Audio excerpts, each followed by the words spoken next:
Are there girls and boys out there who like stories as much as I do? This great-grandma has been telling stories for over 40 years. So I'd like you to join me in my Summer Colvo 19 Storytelling Club. The one I'd like to tell you now is one of my favorites. It's about trees. Oh, how I love it in the springtime when the leaves are coming out and they're that special light green.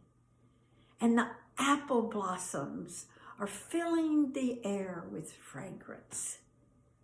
Sometimes when I was even older, I would get up early in the morning before breakfast and just take a little walk around the neighborhood.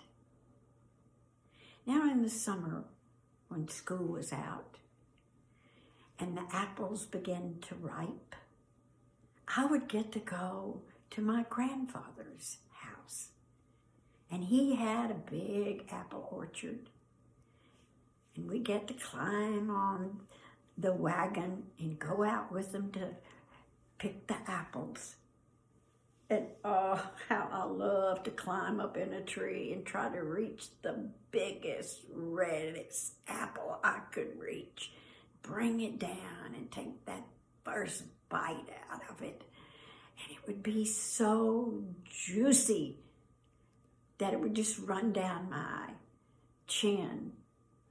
That's the way apples taste if you pick them off the tree. Now in the late fall, that was another favorite time of me. We had a lot of trees in our yard, and my father would have me out there raking with him. And I loved it when we would get a huge pile of leaves, and when his back would be turned, I would just jump into the pile. Oh my goodness, what fun. But it wasn't such fun when he'd make me rake them back up. But then,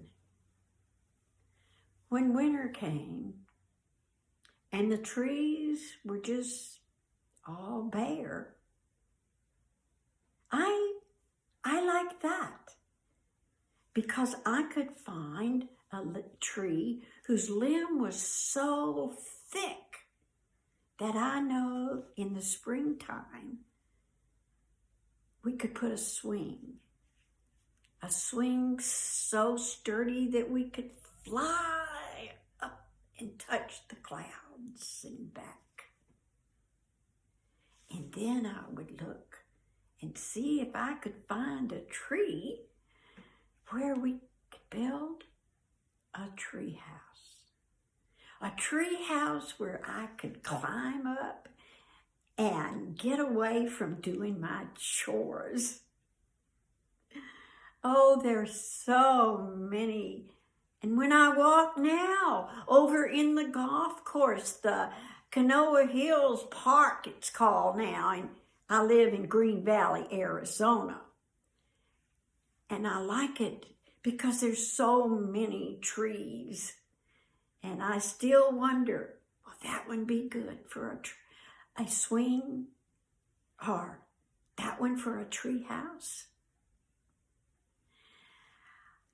I have always loved this poem written by a poet, Kilmer, way back in the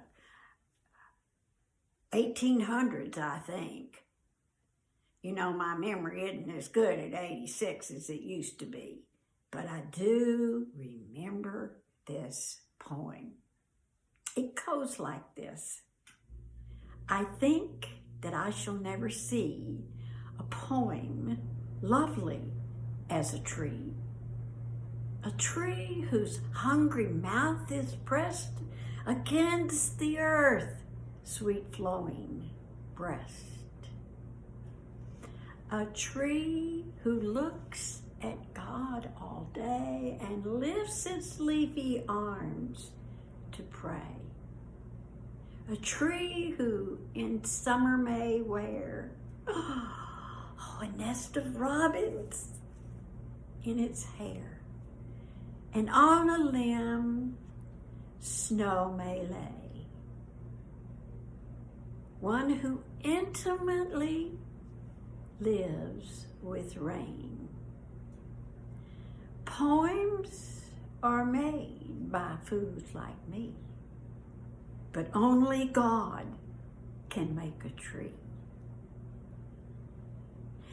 Boys and girls, do any of you like to write poems? Maybe you could write a poem for me and face it on my Facebook.